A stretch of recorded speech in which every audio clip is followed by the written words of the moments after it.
Cette semaine, nous vous proposons le second volet de la rétrospective de fin d'année. Il s'agit de la période du mois de juillet au mois de décembre. Nous en profitons pour vous souhaiter une bonne année.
D'arriver sur scène, c'est finalement le partage qu'on attend en fait, parce qu'on partage des choses entre nous, dans le groupe, mais on partage ce qu'on a nous découvert entre nous, on le partage après avec le public et c'est des moments magiques qu'on peut juste vivre au moment des concerts, donc heureusement qu'ils sont là.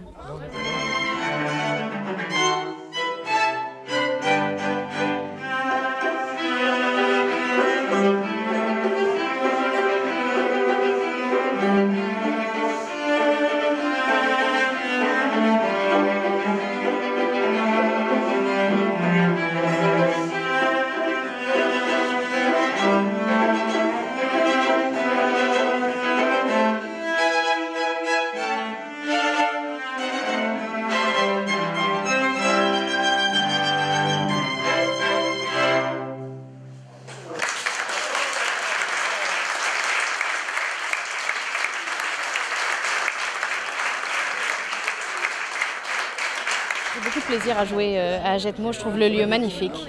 Et cette crypte est vraiment, elle a vraiment une acoustique, c'est vraiment, ouais, c'est très intimiste, il y a une proximité avec le public qu'on n'a pas forcément dans les grandes salles. Donc moi j'ai beaucoup apprécié.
Avec le salut de tous les acteurs.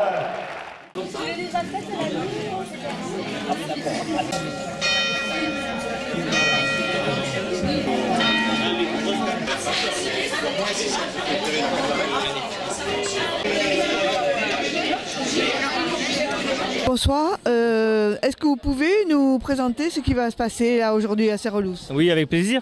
Donc on a organisé une randonnée nocturne dînatoire, donc c'est pas la première fois, ça doit être la 11e édition.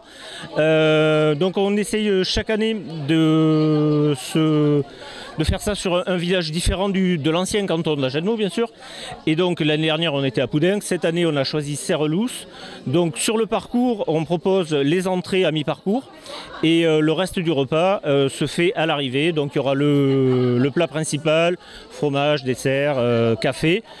On a quelques nouveautés cette année. On a ouvert une buvette pour faire un peu patienter les gens au moment des inscriptions et à l'arrivée pour un peu animer la soirée. Bon voilà, en gros ce qu'on peut vous dire. Et donc les gens s'étaient inscrits au préalable? Alors, oui, on avait mis en place un système d'inscription pour avoir une notion un peu du nombre de repas que l'on allait devoir servir. On n'avait pas mis de date butoir. J'ai encore des gens qui m'appellent à cette heure-ci pour Comme moi. Voilà, voilà. Bienvenue. Et donc on a prévu large et on prendra tous les gens qui se présenteront seront les bienvenus et j'espère on s'est fixé un petit objectif à 120 repas servis ce soir. C'est peut-être ambitieux mais j'espère qu'on va y arriver. D'après les inscriptions qu'on a, on devrait pas être loin. Et alors normalement on part à 7h30 et on devrait arriver à quelle heure à peu près? Alors les inscriptions commencent à 7h30. Cette année la nouveauté c'est qu'on a aussi ouvert la randonnée à la marche nordique. C'est une discipline où on marche un petit peu plus vite que la randonnée traditionnelle. On va les faire partir en priorité pour pas qu'il y ait de flux croisés. Donc la marche nordique va partir dès 8h, ils sont pas très nombreux, et après on va échelonner les départs entre 8h10 et 8h30, histoire d'échelonner un peu au niveau du poste et des entrées, que tout le monde n'arrive pas en même temps, parce que ça va être le coup de feu, il va y avoir de l'attente, donc on va essayer de lisser les départs jusqu'à 8h30. Merci. Bonsoir à tous. Moi, je représente l'association des enfants de la Lune. Je suis l'oncle des petits Vincent et Thomas qui ont été touchés par la maladie il y a 24 ans. Alors, qu'est-ce que cette maladie? Le xéroderma pigmentosum, c'est une maladie de la peau où à 2 ans on se retrouve à des cancers de la peau partout. Alors, les rayons, en gros, là, si vous voulez, les rayons UV déclenche chez tout un chacun des lésions de la peau, mais nous avons un système réparateur qui, au fur et à mesure, répare toutes les lésions des UV, sauf bien sûr si on s'expose trop, ce système peut être dépassé, on peut avoir, comme tout le monde, un petit cancer de la peau. Par contre, chez ces enfants, ils n'ont pas le système qui code ce système réparateur, c'est une maladie génétique, donc ils se retrouvent à 2 ans avec des cancers multiples.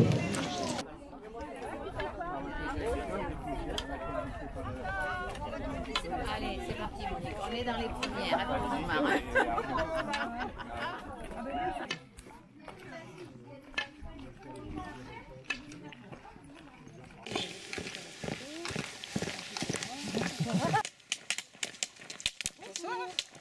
Belle couleur fluo là, c'est sympa.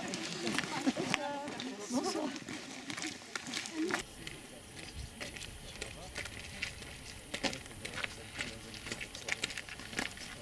Oui,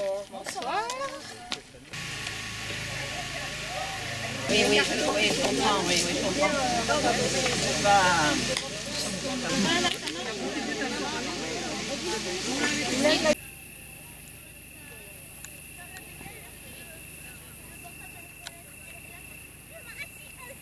Bon, voilà, bonjour, je me présente, Nicolas Dufour, donc président du quartier du comité de la gare. À vrai dire, ça s'est relancé l'idée s'est relancée il y a un peu plus de 2 ans. J'ai aménagé au quartier Perruque, chemin de Busquet. En fait, mon voisin, et qui était l'ancien président du quartier de la gare, Jean-Claude Catu, m'en a parlé un soir et j'ai trouvé l'idée assez sympathique. Et là, du coup, cette année, au mois de mai-juin, j'ai décidé de monter une petite équipe. On a fait une convocation auprès de nos voisins proches que l'on connaissait plus ou moins pour les convier lors d'une réunion et j'ai présenté ma liste. Ça a été validé par tout le monde et donc du coup ce soir pour la première nous relançons le repas du quartier de la gare qui est ouvert qu'au quartier de la gare actuellement pour voir comment ça se passe, pour voir si l'équipe est stable et pour voir si les bénévoles sont présents pour nous filer un coup de main bien sûr. Et après on verra les années suivantes si on peut ouvrir le repas à la commune d'Agenmont entière et voilà.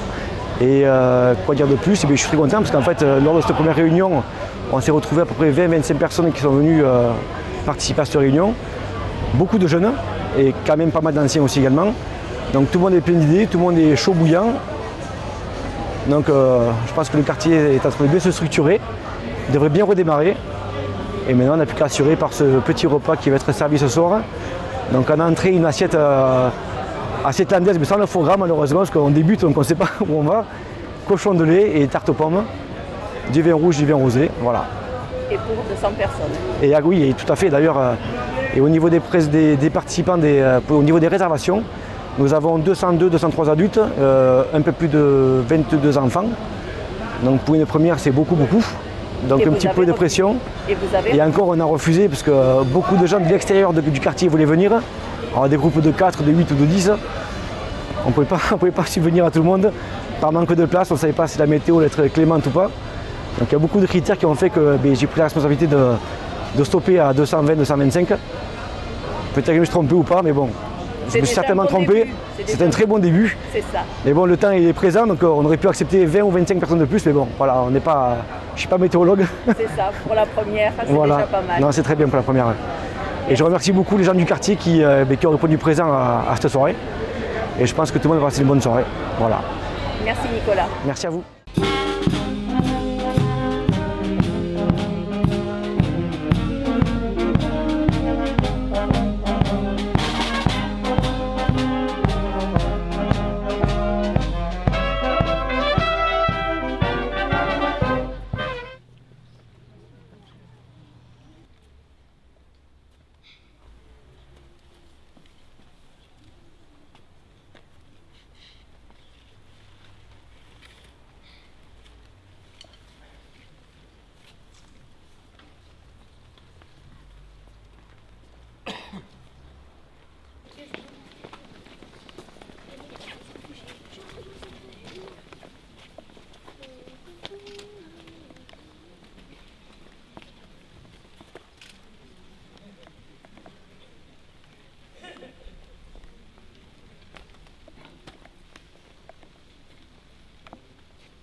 « 1 400 000 morts, dont 600 000 victimes civiles, 630 000 veuves, 700 000 orphelins de guerre, plus de 3 millions de blessés, de mutilés, d'aveugles et de gazés. » Le 11 novembre 1918, à 5h15 du matin, le texte de l'armistice est signé dans le wagon salon du maréchal Foch pour une durée de 36 jours qui sera renouvelée jusqu'au 28 juin 1919.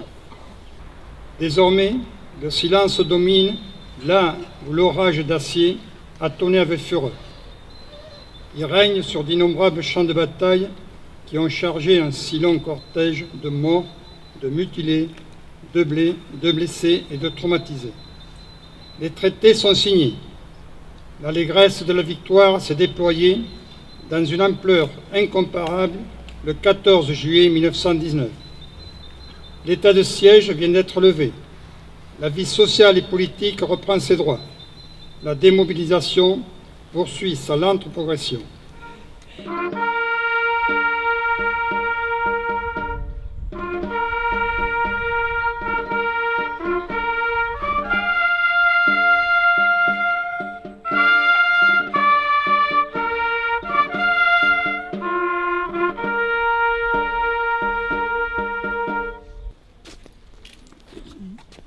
Merci. Merci beaucoup. Victor est un garçon de 7 ans qui a un problème de taille, sa petite taille. Il s'affirme en découvrant un instrument, le ukulélé. Le thème de la différence est au cœur de ce conte musical où ce sont les rêves qui font grandir. Les écoliers de cycle 2 ont été très attentifs aux textes poétiques, à l'humour et à la fantaisie de la mise en scène. Ils se sont laissés entraîner par les rythmes et les chansons des deux artistes. Il y a bien longtemps, j'ai connu un garçon nommé Victor. On était tous les deux dans la même classe, et à cette époque, Victor avait un sérieux problème. On peut même dire un problème de taille. Victor était plus petit que les autres. Il était tellement petit, timide et discret qu'à l'école, personne ne le remarquait. Victor, lui, désespéré de voir un jour le sol de plus haut, de pouvoir attraper un ballon au vol, de courir aussi vite que les autres, et surtout, de décrocher un sourire de Luna. Luna, elle habitait dans la même rue que Victor, et elle était belle, comme une fleur au premier jour du printemps. Elle lui faisait tourner la tête. Mais Victor n'avait jamais osé lui parler. Si j'étais une fleur ou une forêt, la pluie arroserait mes racines, ça m'aiderait sûrement à pousser. Moi qui rêve d'atteindre les cimes, pas facile tous les jours d'être guitare. Si j'étais grand et costaud, si je pouvais changer de cas et devenir un super héros, la jolie Luna me verrait enfin. C'est elle qui fait battre mon cœur. Oui, mais pour l'heure j'en suis certain, je ne suis pas à la hauteur.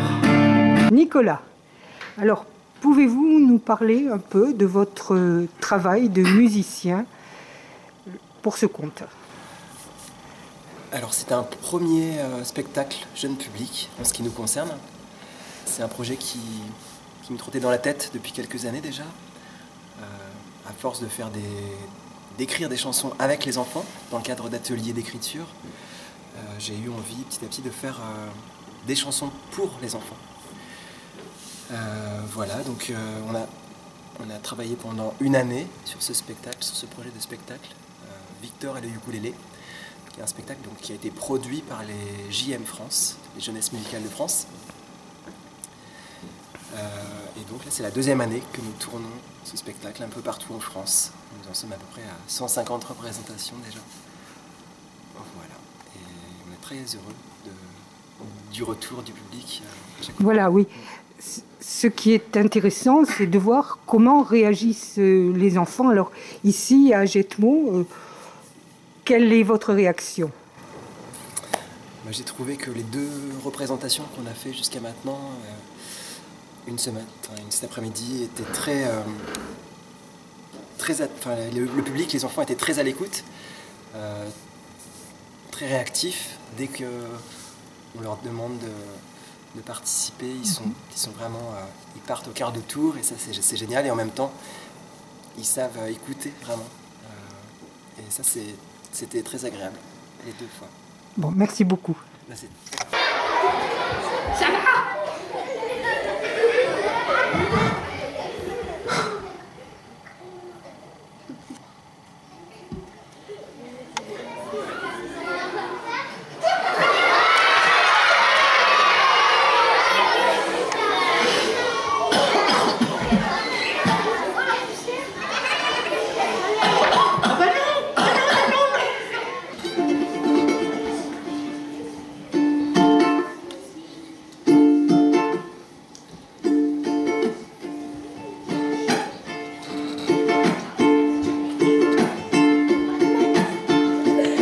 Si un jour on m'avait dit qu'un truc aussi rikiki pouvait faire un si joli son, je l'aurais pas cru, c'est sûr que non. 4 cordes, moi ça me suffit pour me donner de l'énergie. Je sens des ailes pousser dans mon dos, je pourrais m'envoler